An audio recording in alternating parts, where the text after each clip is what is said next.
Feeding time at the Gochang Eel Farm in South Korea. These eels are helping to satisfy an insatiable appetite across Northeast Asia, where Japanese and South Koreans devour the vast majority of the global catch. Eels, served fresh or processed, are rich in vitamins, calcium, and protein. They are popular especially in the warmer months to combat fatigue and boost stamina. The species preferred by Asian diners is Anguilla japonica, the Japanese eel.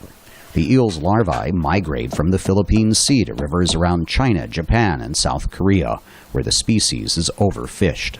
The owner of a chain of gourmet eel restaurants in Japan, Hiroshi Suzuki, says no substitute is as appetizing. The European or French varieties have too much fat, so they repel the special seasoning sauce Japanese expect on freshwater eel. And the North American eels do not have enough fat, so they turn out to be too crispy. Aquaculture cannot replicate the life cycle of eels, which only spawn once in their lifetimes. That is a challenge for aqua farmers such as Lee Jae-jung, a former nuclear power plant engineer who has been wrestling with slippery eels for nearly 30 years and now processes 190,000 of them annually.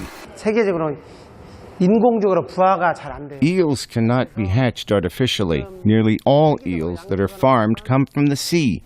These eels are hatched in the Philippines. We catch them when they come to the fresh water from the sea. With the price for eel in restaurants and shops surging, you would think that the owners of fish farms, such as this one in South Korea, would be elated. But that is not the case. When the price of eel increases, consumers tend to eat less of it because it is so costly. Thus, we are affected by the slowdown in eel consumption.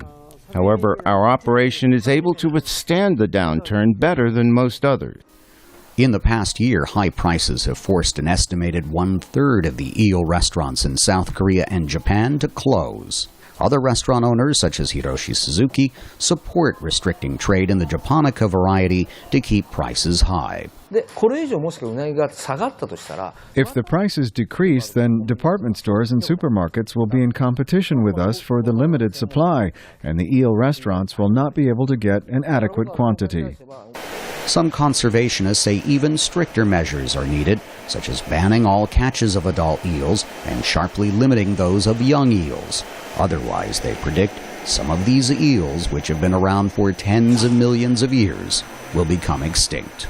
Steve Herman, VOA News, Gochang, South Korea.